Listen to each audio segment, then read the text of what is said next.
It is the Flow Friday Night Sports Show. Time to talk Northern Areas football now. Grand final day coming up on Saturday. And joining us on the line, the great Graham Spud Mackay to have a chat about it. How are you, Spud? Oh, I'm good, thanks, Jace. In need of a bit of rain up your way, they tell me. We better do the crop report before we get into the footy. How are things looking?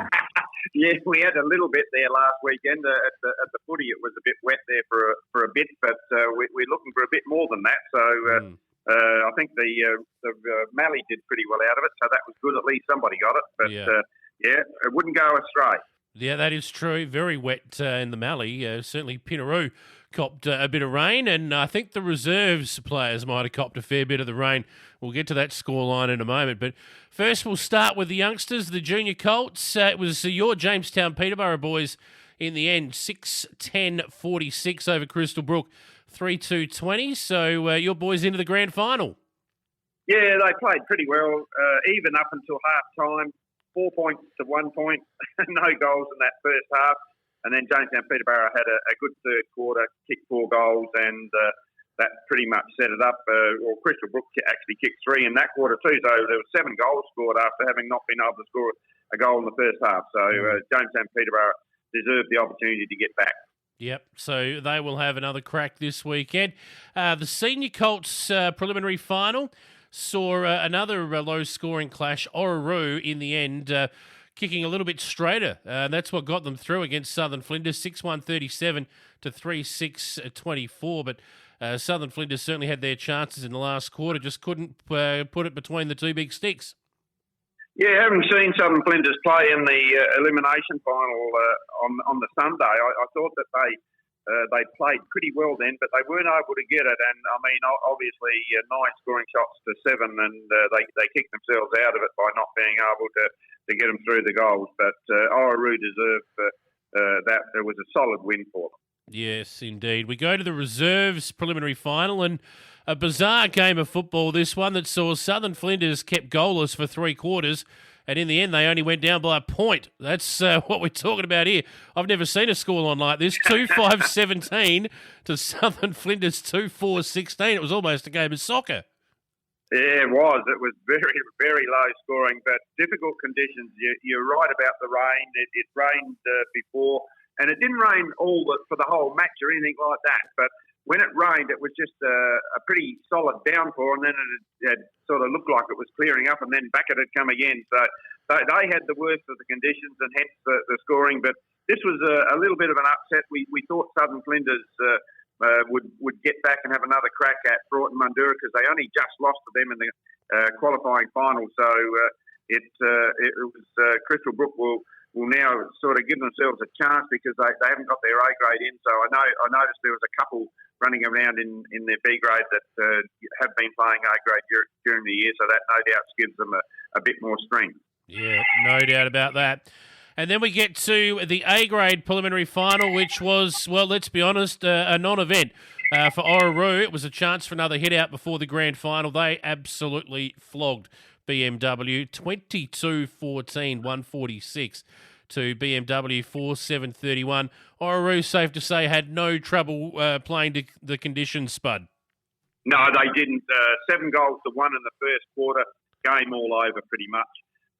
10 goals to 2 at half time, and then it was just going through the motions in the second half, where Orroroo were able to win the game, and no serious injury. So it was just a good hit out for them, and they'll fancy themselves this week in the grand final, I'm pretty sure. They will. Homsch booted 9 for the Moton 5, McCarthy 4. Bowman picked up a brace, and Homsch, Delmenico, Moton, and Nicholas named their best. For BMW, Lucas Kanga, of course, Follis, Taylor, Christopherson and Carey named their best. But not enough on the day, just too much left to too few for BMW. And they did well to get to the preliminary final, I guess you could say. But in the end, we got what we thought we were going to get. It's been a race in 2 for most of the year.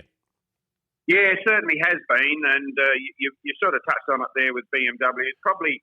They made a late charge to even get into the finals. and got there. But this was the result on Saturday against Oru was very similar to what they did in the last minor round game, where they was about 16 goals to 2 in that one, and they scored a couple more goals here, but Oru scored more again. So it was just a complete domination by Oru. Yeah.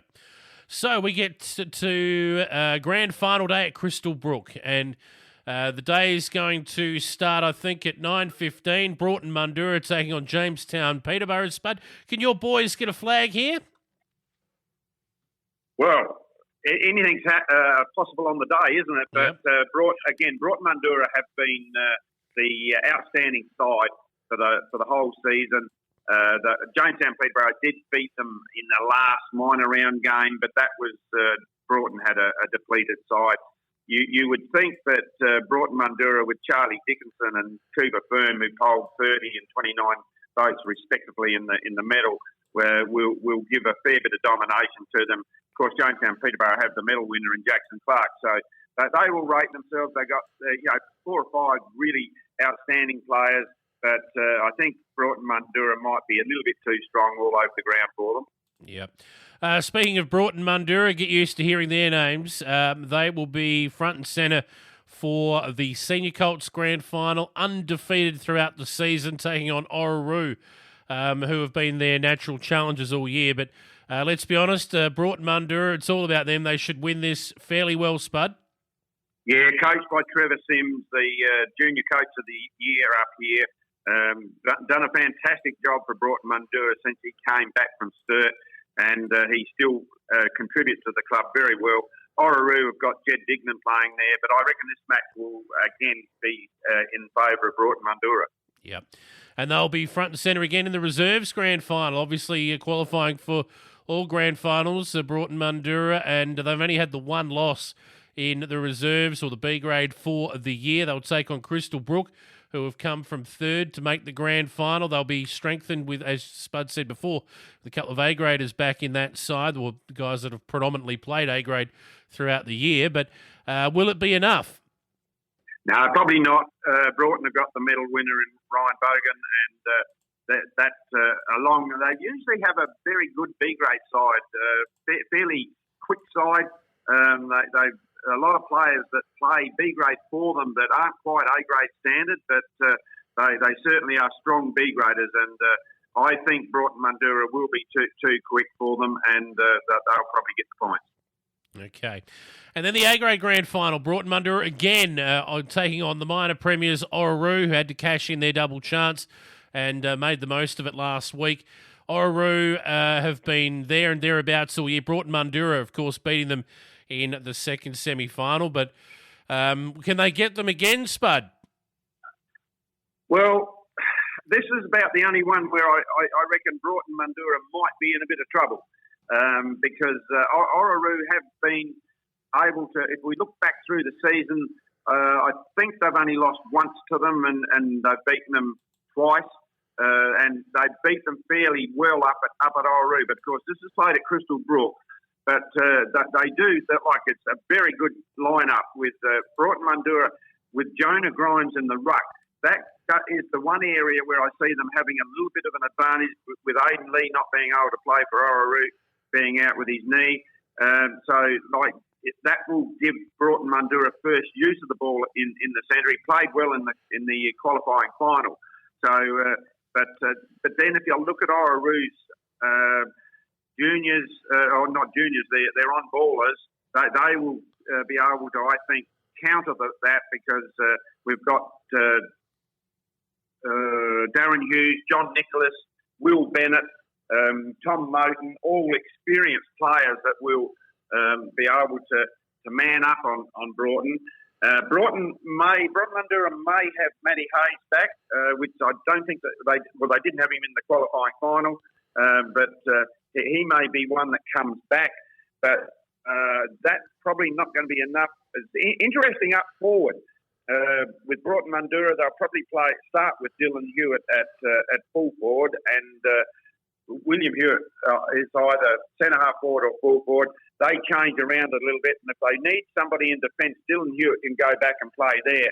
But if we look at the other end of the ground, we've got Nick Homps and Patrick McCarthy, who give pretty strong representation for Orroroo up forward, and if they can get it up there, they're pretty dangerous. So that will put a lot of pressure on the Broughton Mundura backline. But it's pretty well manned in Tommy Whelan and Josh McCullum, Mitchell Bowley. That's a very strong half backline there for Broughton Mundura. But Orroroo has a very strong backline too, with Jonathan Biley at centre half back, Damien Ellery at full back. Declan Duffy across a half-back flank and then has a run on the ball. Andrew Catford has returned. He's solid and had a run in the ruck there last week, so they can use him if they want to give Luke Bowman a spell there. I think this will be a really good game, but I reckon Orroroo will be looking to turn the tables, and it's the only one that I could sort of tip and say, well, I think Orroroo might be able to beat Broughton Mundura and stop them from having the 4-peat. Well, it's going to be a fascinating day. Of course, COVID restrictions in place. Make sure you do what you're asked to do there at Crystal Brook this weekend to make things easy for everyone there in attendance and those trying to do the marshalling. So should be a fascinating day's play there at Crystal Brook, Spud. Look forward to chatting with you about it again next week. Enjoy the footy. Thanks, Jace. Good luck to all the teams that are performing there on Saturday. And I will just mention the netballers. Jamestown Peterborough have got 6 out of their 7 teams in the senior grand finals there. So they've certainly made up for it in the netball this year. So hopefully the footballers get along there and support them. But, good luck to all the netballers as well. Exactly right. All the best to everyone either hitting the court or the oval this weekend at Crystal Brook. Spud, thanks, mate. We'll catch you next week. See you, Jace.